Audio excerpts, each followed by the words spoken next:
Hello everybody, welcome to this afternoon's webinar about the retail and other commercial leases COVID-19 regulation. We'll just wait for everybody to join and I will hand over to Leanne and Tim. Thanks so much, Kate. Hey Tim, how's your day been today? Yes, well, I've been spending most of the day trying to become somewhat more knowledgeable about the thing we're going to talk about, but given the ink's only just dry on it, it's been an interesting journey since Friday afternoon. Yes, absolutely. So I thought we would just chat amongst ourselves for a few minutes whilst everybody's piling into the webinar. So one thing I know that this is all about commercial, but I've had a lot of people asking me or making the assumption that given the Premier's announcement yesterday, they're allowed to take more than one person through private inspections, and that's absolutely not the case. Yeah, it seemed like social gatherings, I thought, were the words that were going to cause us some problems. Yep, that's exactly right. And I did get that confirmation from Fair Trading. So it is absolutely, business as usual. It is two people, including the agent, and inspections for this weekend as it stands today. As we know, these things are changing daily, and our friends in Western Australia and I think Queensland have also are able to have open for inspections again. So hopefully that's going to be in our future and in not too far away. Yeah, I think it's a good sign that they're saying that they're allowing people to go and visit other people and et cetera, et cetera. So I think what we're seeing is the beginnings of a return to normality. Yes. So we have a long way to go, but at least it's a step in that direction. Which is, it's nice for there to be some optimism around. So yeah. Okay, I think we should get started. And I am just going to hand over to you. We'll go through the PowerPoint presentation. If our audience have got any questions, just put it in the chat box down the bottom and we will get to those questions as we go, probably at the end. Tim, what do you think? Yeah, whatever works for you. If I look distracted, it's because I've got notes on this screen here and notes here. So it's, as I said to you, I've just been trying to get my head around it. So just to start out with, folks, just a word of caution, as I've alluded to a second ago. This is extremely new. I've been discussing it with a number of my colleagues around New South Wales who have an interest in the document, and there's been some very interesting discussions about where the commas should go, and if you put a comma here, then it would have changed the intention, etc., etc. Throughout the regulation, they use the word lessor and lessee. I find that ultimately a bit confusing when you're in fast talk. So I'm going to make a reference to landlord and tenant, which I think is a lot clearer for the purposes of the presentation. But you should be aware that that it is lessor and lessee in the regulation. So the regulations commenced on the 24th of April, which was last Friday when they gave it to us. Importantly, and this is something I don't think was well understood, that the code of conduct, which we have had a previous discussion about, the code of conduct was not active, but the regulation activated the code. All right. So I think that is an important point. So if you thought it was already active, it wasn't. But if you're under that impression, then now going forward it is. So you can go that way. I might next slide, please. The relationship between the regulation and the code is important. The code does not have the force of law. All right, whereas the regulation does. Now, that's important because the regulation doesn't say, I'm going to pick up the whole code and here it is, and you must comply with the code. It hasn't done that. It's made references to the code in specific areas. So we need to be mindful of it in those in the context of the regulation, the particular clauses in the regulation. We need to have reference to the code in those circumstances. So the next thing to talk about is that the code, as the name of it would suggest, also captures retail leases. So it's not only commercial leases; it is also retail. Now, this is where we now start to get into some of the nuances, if you will, of the regulation. So we also have licenses in quite often in leases. So we'll have a lease and a license which go together. So in a retail environment, a classic example would be where you have a coffee shop, and then outside on the pavement somewhere or something in a shared area, you would have a license to put those particular tables and chairs and etc. in that area. Now, in the retail environment, that is going to be captured under the regulation. So in retail, the license and the lease will be treated as one. So in the discussion, in the commercial environment, for reasons which I can't explain, if there is a license that relates to a commercial lease, it is not going to flow with it. So I think that is less of a problem, because in commercial it is not as common, although it can be the case with shared waiting rooms and this sort of stuff, that you may have a license in there, but it doesn't run with that property. Now, the regulation, and to the extent the code applies, captures leases that were entered into before the 24th of April.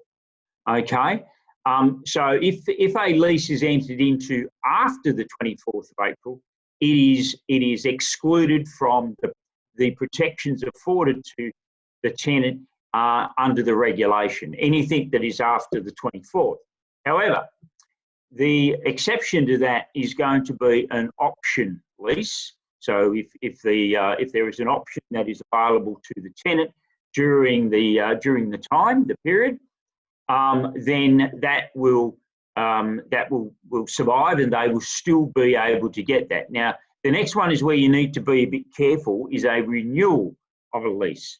So this can be open to a lot of, I guess, discussion and circumstances and the rest of it. So if a lease comes to an end and you want to have a new lease with the tenant, you need to make it crystal clear that this is a new lease. It is not a renewal of the old lease, because if it is a renewal, then it will also have the protections of the regulation. Next slide, please.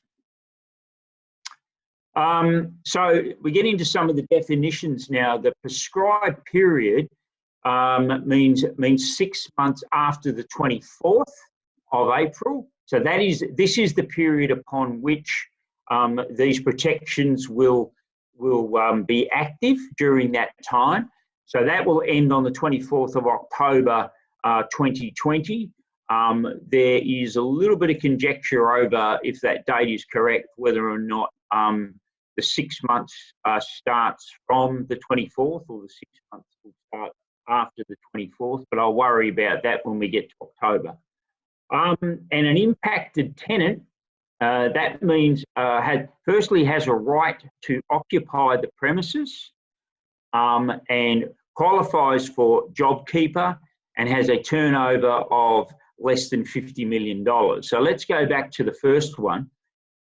These are some of the problems that I've identified in that area. If the particular arrangement in this area was, for example, with a franchise, because a lot of the franchisors don't like the franchisee to have a direct lease. So the franchisor will be the head lessee, if you will, of the head tenant. I didn't follow my rules here.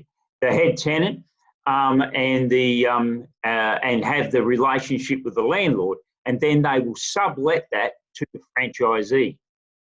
Now, the question is whether or not the head lessee in this circumstance has a right to occupy the property.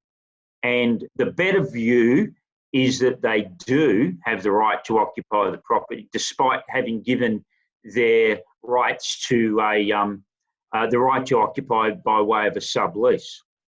Now, the other thing that could become interesting in there is if the head lessee is being treated as the landlord, which I think is the better view, and they give the lessee a discount on their rent or a reduction on their rent, and then turn around and look to the landlord for the same. If that head lessee, and I'm thinking again in a large franchise, aggregated business was over 50 million, then they may not and probably can't seek the same reduction that they've given the tenant. So it's an interesting nuance in there that it will be, I assume, not very common, but nonetheless it would be there. The next one is qualifies for JobKeeper. Now, I have to underline the word qualifies. So you may not the tenant may not be receiving JobKeeper. I should imagine, again, those circumstances would be rare, because if you could, you would, because it's getting money. But nonetheless, it is what if you qualify for JobKeeper. And the last one is a turnover of $50 million. Now, in those circumstances, I said I'd have to read my notes.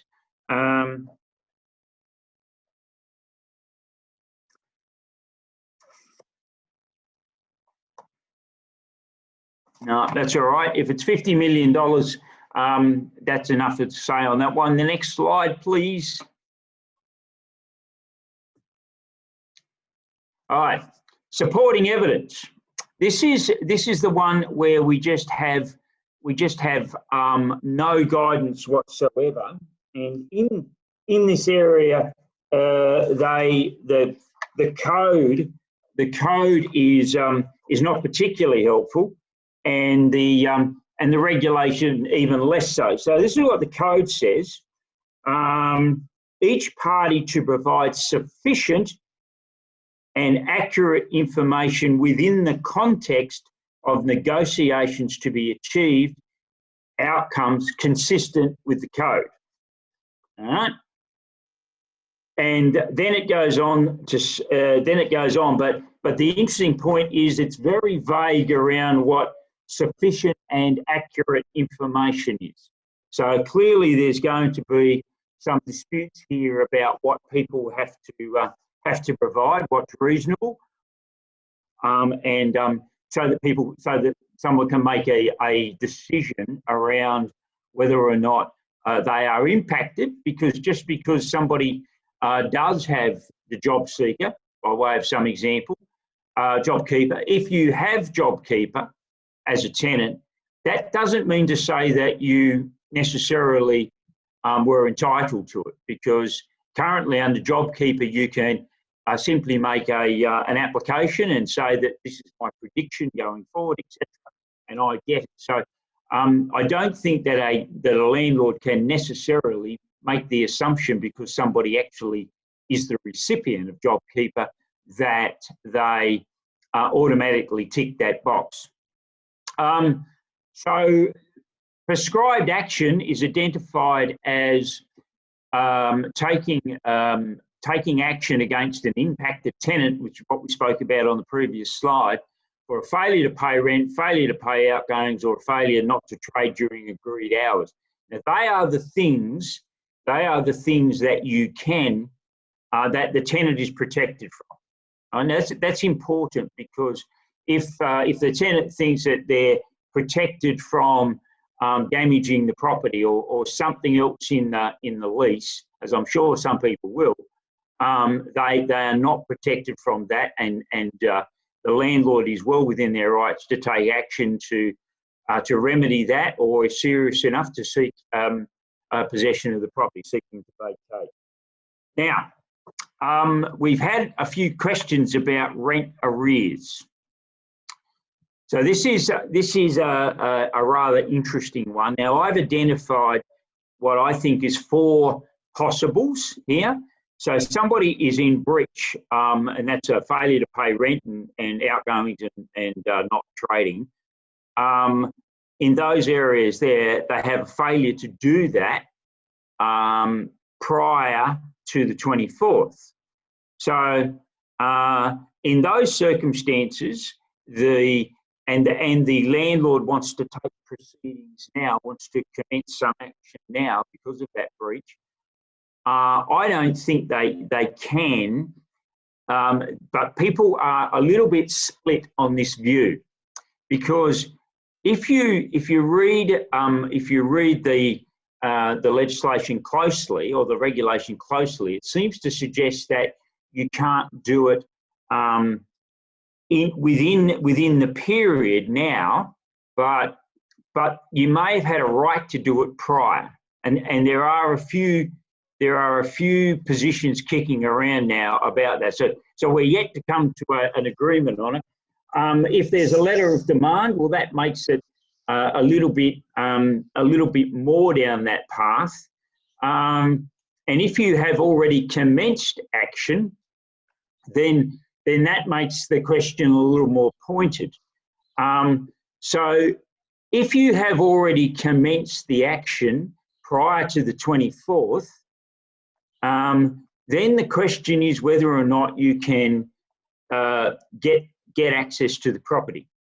Now, on a strict reading, in my view, strict reading of the regulations, I don't know. I think in a strict reading, I think you can. However, if you read the explanatory note at the beginning before we get into the regulation, I think there is a solid argument there that says you can't do that. So that's one we're going to need to refer to the regulator to get some more information by the sound of it. Yeah, and look, the good opportunity to point out that this thing has been drafted extremely quickly.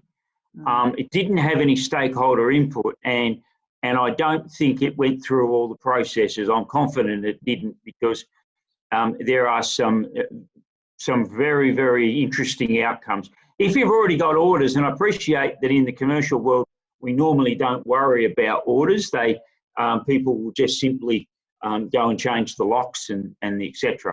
But if you have orders from a court, then my view of it is, at that stage, the action is not only on foot, it's been completed. Now, again, that's my opinion. I don't think you are commencing proceedings at that stage. We've also got a comment here from Penny saying, I'd be very careful about using the date of the 24th of April. If the business closed before this date due to COVID-19, then I think you definitely can't use not trading or non-payment of rent. No, you cannot.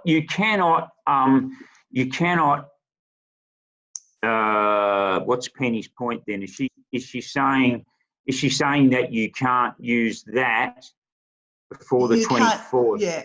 Look, I think there's an argument that you could, because this thing didn't start till the 24th.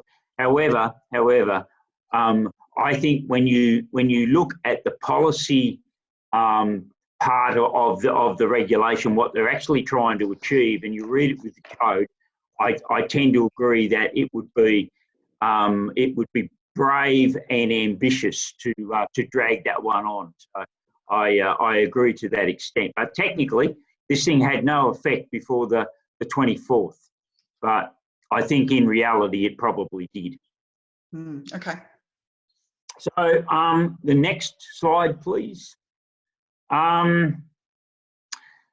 So landlords are required to negotiate the rent in good faith for an economic impact of COVID-19. Now, that is the test to be able to see what impact that COVID-19 had on the business. And the interesting part about this is, again, back to the evidence. How do we actually identify what impact this thing had at that time, or was it other influences?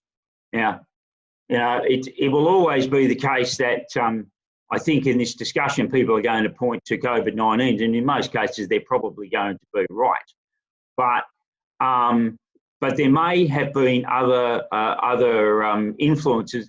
And as the landlord, if I'm going to be negotiating in good faith, which equates to giving a rent reduction, if I'm going to have to give a rent reduction, then I think I'm entitled to have a full understanding of what is happening with the tenant.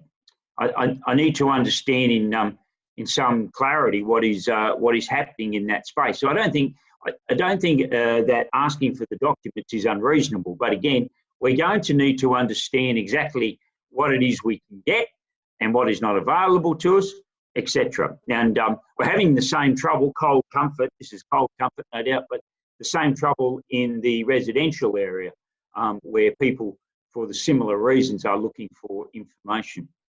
Now, of all the things we're going to talk about, this one is probably the most concerning. Oh, sorry, I missed one. The code requires rent reductions and rent waiver, and whatever the figure is that we reduce the rent by, then we have to waive 50% of it at a minimum. So if it is agreed that we will reduce the rent by $500 a week, then we have to waive a minimum of 50%, in that case $250, and then the $250 can be deferred. But again, all of this is up for discussion. Okay, now back to my scary point. Despite the code and the regulations setting out what an impacted tenant is, etc., etc., the regulation says that you must negotiate with a non-impacted tenant in good faith, consistent with the code. So, when I read that, I thought, no, that doesn't make any sense. So I read it again, and I got the same answer. So then I spoke to a few people, and everybody else got the same answer. So what we're looking at here is the problem is that every single commercial lease in the state can go on the table for discussion. Wow. That's the reason I didn't tell you last night, because you wouldn't have been slept. I wouldn't have slept. No, and I can just imagine all of the people listening into this that one is quite concerning. Yeah, so I'm just making some notes of all the things we need to speak to the regulator about. But if I could just interrupt you, I've got a couple of questions. Sure. Melody wants to know, what about rent arrears prior to COVID? Do we need to apply the formula for rent relief, or can we just freeze that and anything from the 24th is negotiated? So if you haven't increased the rent pursuant to the lease prior to the 24th, then you can't increase the rent during the period up to the 24th of October. All right. Right.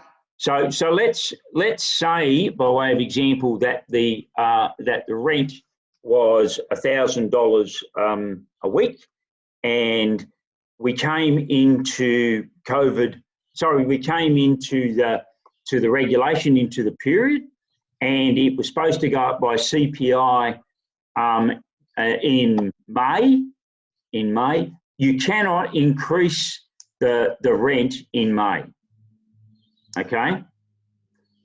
Let's let's then get to the 24th of October. The better view, and it's my view, but there seem people are we're all over the place with this thing currently. But the view that I take is that as of the 24th of October, you can then increase the rent by the, let's call it back to the CPI that was applicable in May. But the bit that between May and the 24th of October, where you would have had an increased rent, that's lost. That's lost. I'm not sure that answered the question. If the rental arrears prior to COVID, do we need to apply the formula for rent relief, or can we just freeze that and anything from April 24 is negotiated? I'm sorry. So there was money owing at the 24th. Correct.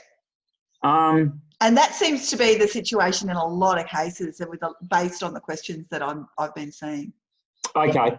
My view of it, and again, it doesn't nor in the code nor in the regs does it specifically go to that question. Okay. But my view of it would be that that money would be payable. It would still flow through because it comes into on the 24th. However, you could not take action during that time to recover it. Right, that makes sense. Yeah, so whatever money is owed, you can carry it forward unless of course you have to negotiate it. It goes on the table for negotiation, but it would survive coming into the 24th all the way through to the end in October. Okay. Yeah. Now, does the waiver and deferral include outgoing payments where they are regular monthly contributions from the tenant? So is it rent and outgoings? Yeah, I know what you're saying. I don't know the answer to that one. Okay. I don't know.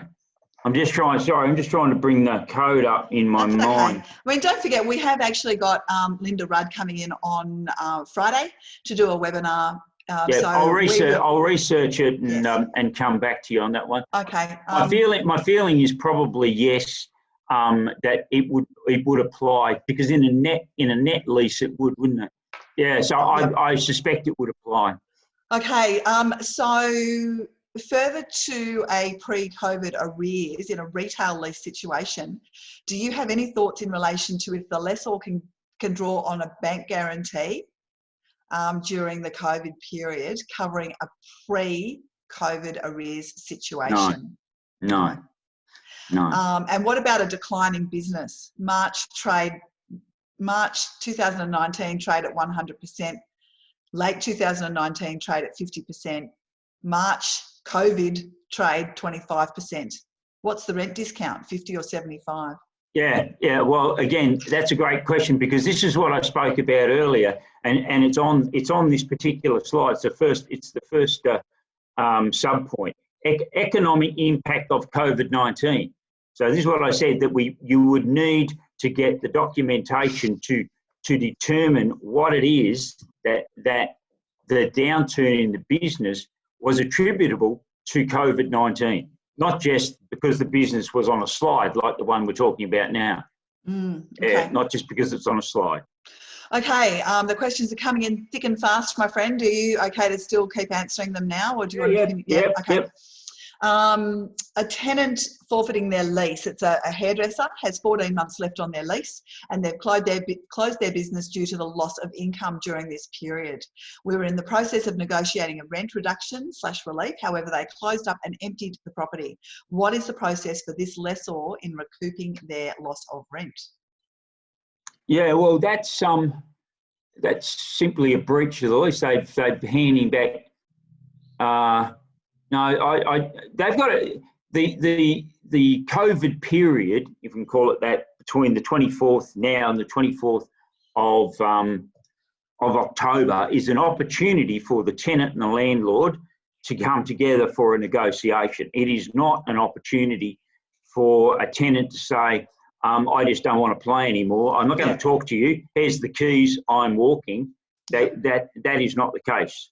Mm-hmm. That is not the case. Okay. They don't have that opportunity to be able to do that.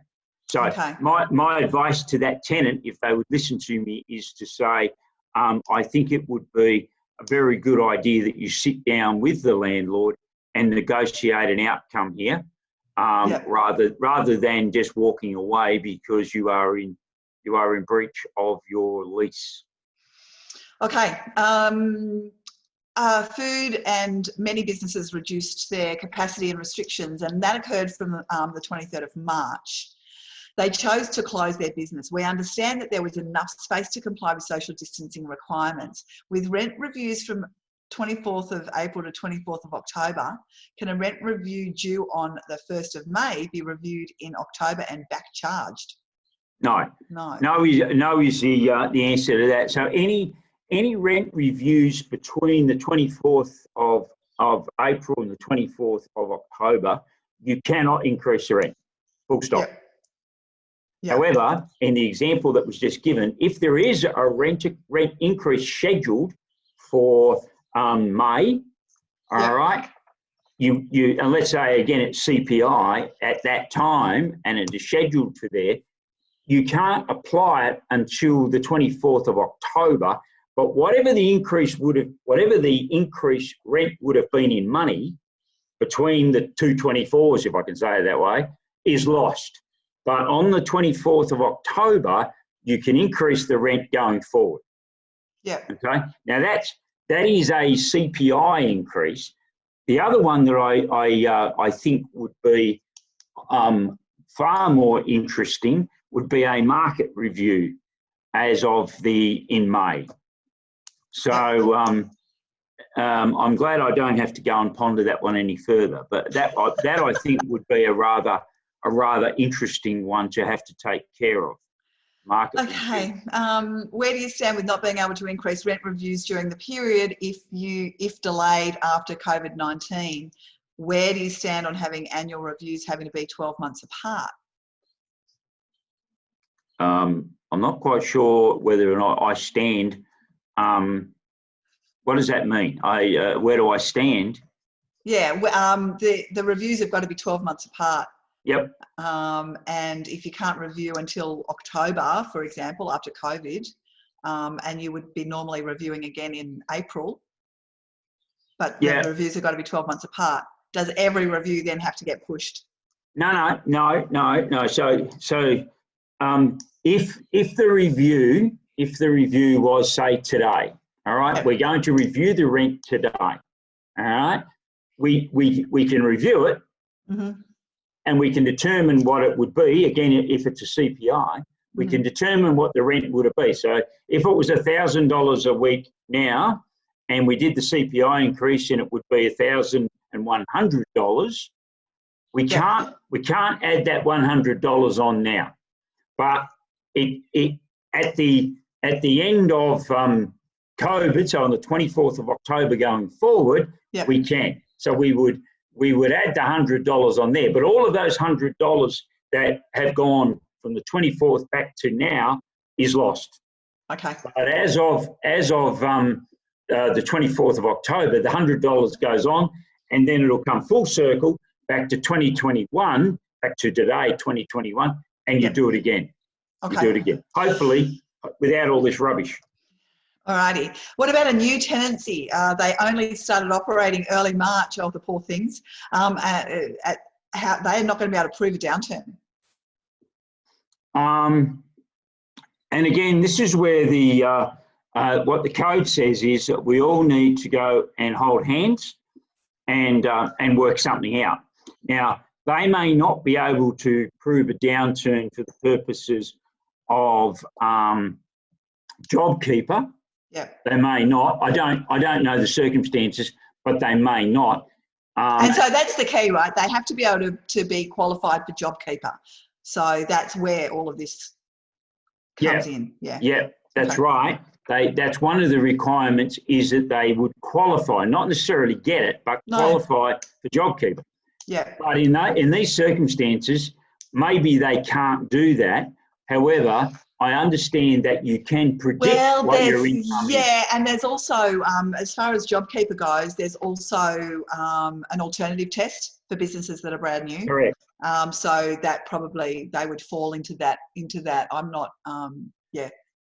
That's a whole different conversation. So all of that is an interesting discussion, of which I think that we would ultimately end up that they would be able to get JobKeeper. But let's assume that they can't. Yeah.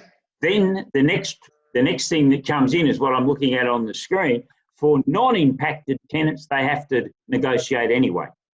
And so that's the next question. And bearing in mind, we've got 19 new questions and we've got 25 minutes to go. So you've got about a minute per question, my friend. There is your challenge.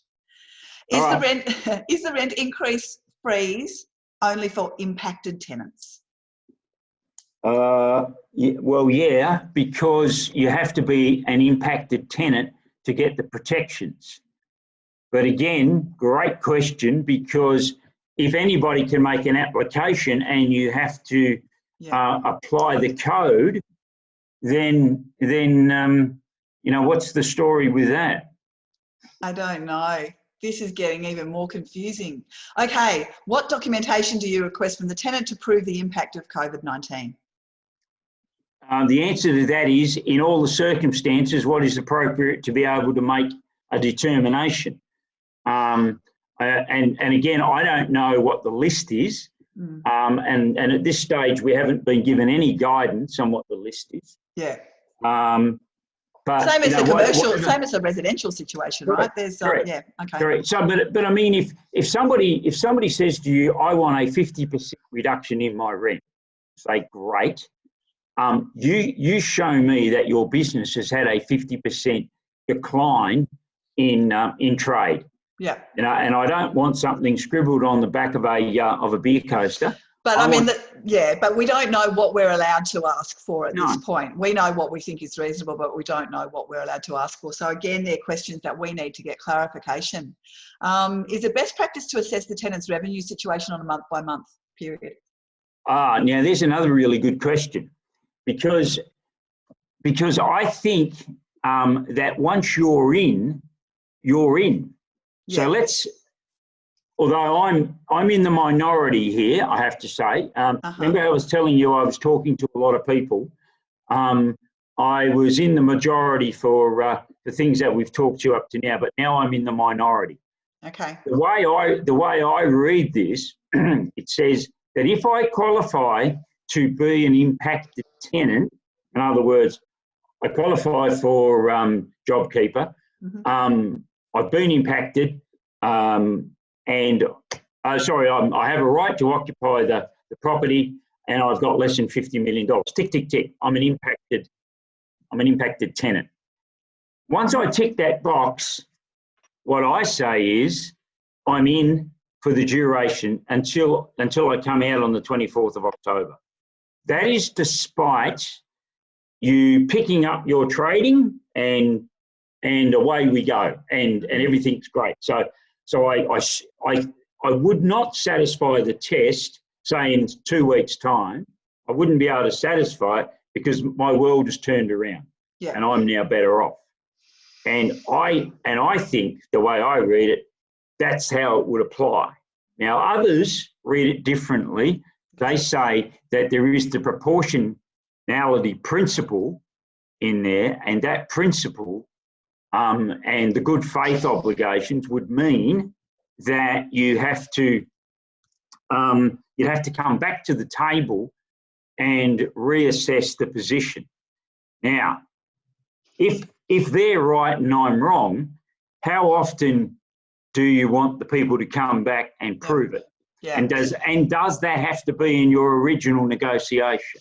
Okay, so more clarification required. Can a rent increase be applied to a business not affected by COVID-19? Yeah, absolutely. If you are not a business affected by COVID-19, then you don't get the protections, other than what I said a second ago, that everybody seems to be able to get the negotiation on foot. Yeah. Okay, so I mean, the short answer is we don't really know how that's going to impact. We don't know what's going to happen with that, right? No. If there's a rent review applicable during the 6 months term to October, do we also need to allow for a recovery period prior to effecting this review? No, I don't get it. What's you can't increase the rent during the period. Yeah.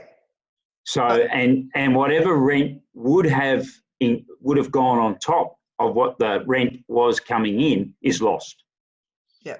Is that how well, you read? A recovery period. I mean, we don't. I think that we don't know the answer to that.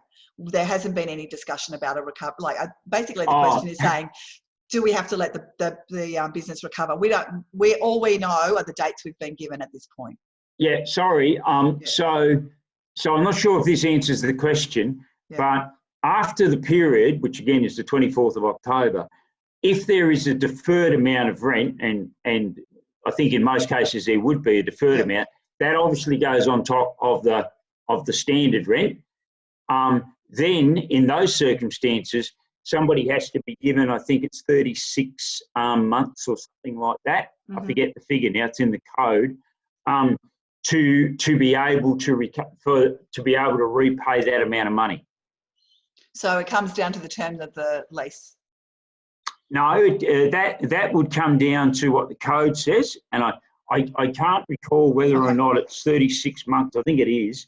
Okay, so we'll double check that and confirm that on Friday. Yeah, but the recovery period for the additional rent, the stuff that has been deferred during that period, you would have the opportunity to repay that over whatever it is months. It is described as being over the remainder of the lease, or 36 months, I think it is, whatever is the longer. Okay.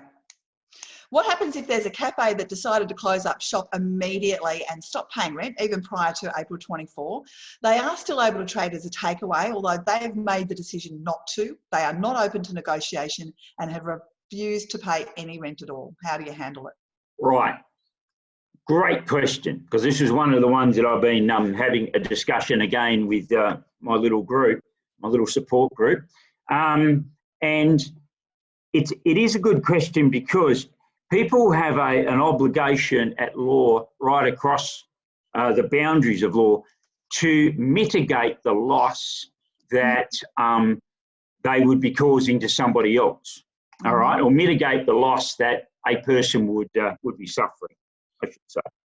So in this circumstance, let's say somebody was taking $10,000 a week, and after all of this disruption came through from COVID-19, they were taking $3,000 a week. In other words, they lost 70% of their business. And they then say, you know what?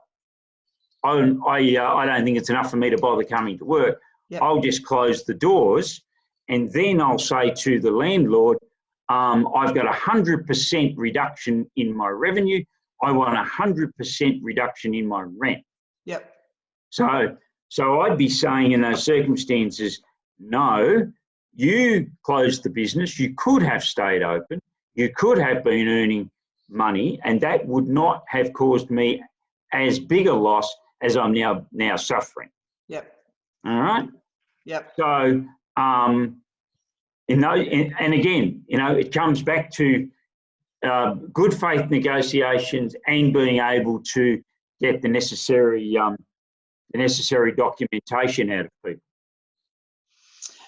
The biggest difficulty I see with the code is that rent is always due in advance, typically on the 1st of each month, while the tenant's turnover won't be able to be determined until the month closes.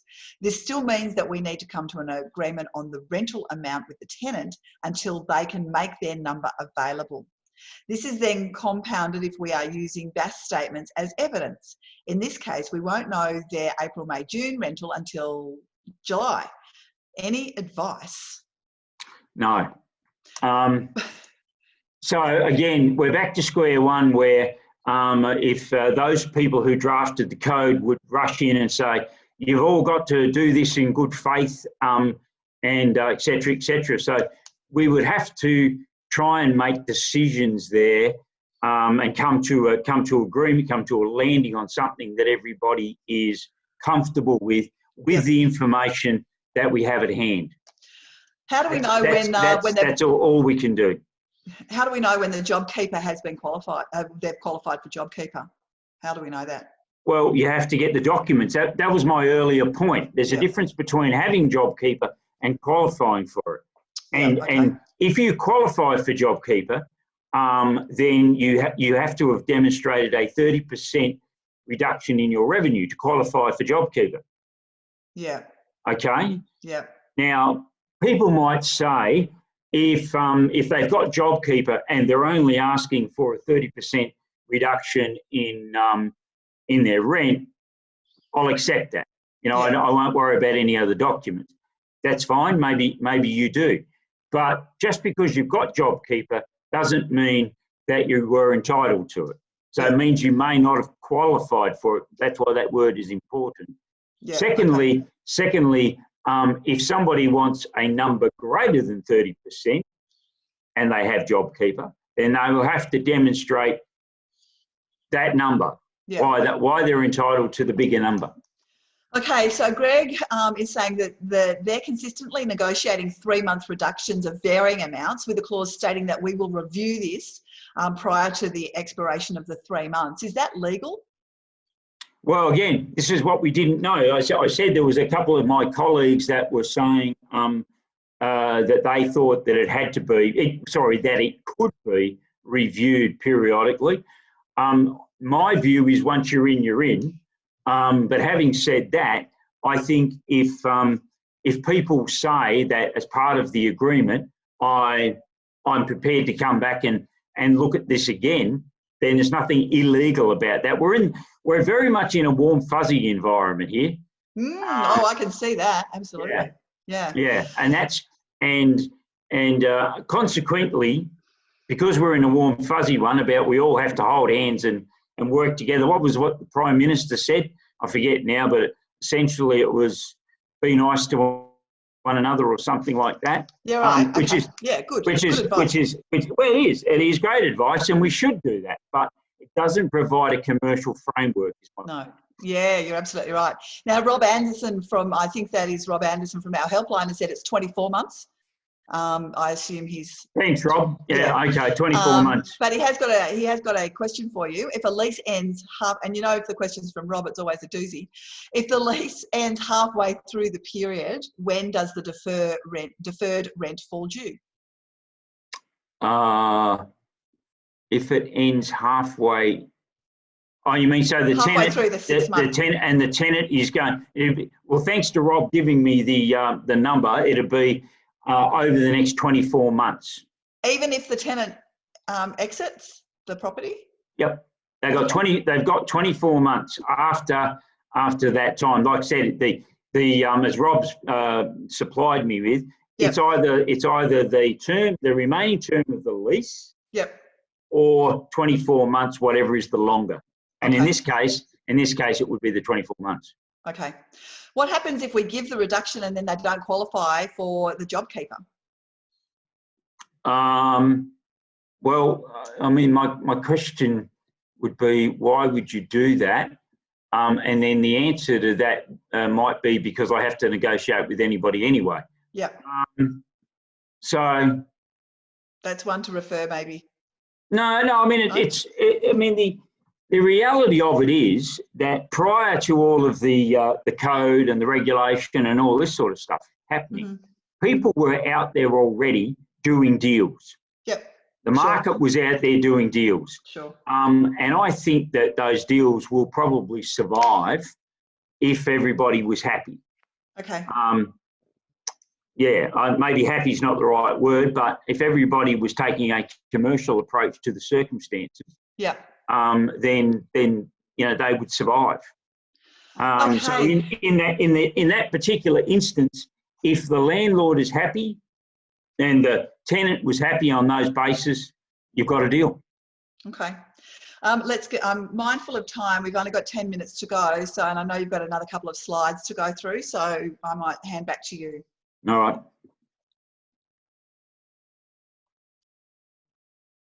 No, I think you went too far, didn't we? So we spoke about this. No rent increases, and any if you do manage to get some sort of a benefit from government, so the Treasurer announced the $440 million from the land tax, bless him. So if you manage to acquire some of that, that is to be handed through to the tenant by way of a reduction in what they have to do. So if the tenant had an obligation to pay the outgoings and you got that, then you'd hand it through to the tenant. This is an interesting one here. Whilst the landlord is prohibited from taking the tenant to a tribunal because they haven't paid the rent, the parties are not prohibited going to the tribunal or a court, if you will, if they agree. So it might be the case that they say, we're at loggerheads here, we want to move forward, we need to go and give it to somebody to do it. I should point out too that in the retail environment, you'll have to follow the Retail Leases Act as far as dispute resolution. So it still follows the dispute resolution procedures in the Retail Leases Act. All right. In the standard commercial one, you would go to the appropriate environment depending on what relief you were seeking. Next, please. I think I've said that. Now, courts will be, and for that matter, the tribunal for a retail tenancy dispute will be minded to consider the code. Now, that is interesting because the regulations seem to pick out specific parts of the code, but when a decision by a court or a tribunal is to be made, then the court or tribunal is to have reference to the code, to consider the code holistically. Mm-hmm. Now, again, I might be reading way too much into that, but I found that interesting. Okay.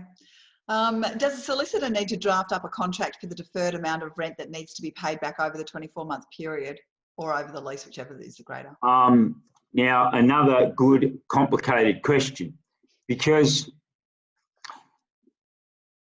if we were going to, and this is something depending on the lease, depending on the nature of the lease, depending on the tenant, etc., whether or not you want to register the document which prescribes how the rent is, what the rent is going to be going forward. So if it is appropriate that you register it, because you normally would register a lease on title. Okay, so you register on title, that lease prescribes the rent, prescribes how things are to be calculated in relation to the rent and other things in relation to the tenancy. So if the rent is going to be amended in some way, should it be the case that we register the amendment on title? Mm-hmm. Now, that is too broad of a question to answer, but in answer to the question specifically, it will be important that the document that is executed or signed, I should say, between the parties, the document that is signed between the parties is enforceable. So as a solicitor, obviously I'm going to say, yes, you should go and see a lawyer and get it done. Get it done in that way. I should also say, however, that the Institute has prepared quite a lot of documents which are available on our website for our members to assist in this process. And I underline the word assist. Okay, we've got one last question before we finish up. Doesn't the requirement to pass through reductions in outgoings like land tax imply that outgoings are otherwise payable?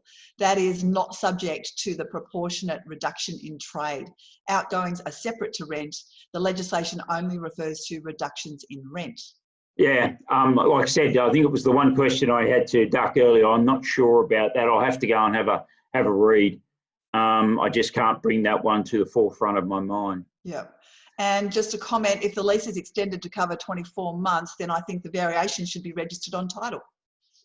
Yeah, well, that's a separate issue because it's a debt as opposed to an entitlement to the land, if you will. All right. So at the end of the lease, somebody owes you money, and they would have an obligation to pay you that money. They're a debtor, and you've given them 24 months to do it. That doesn't relate to the land.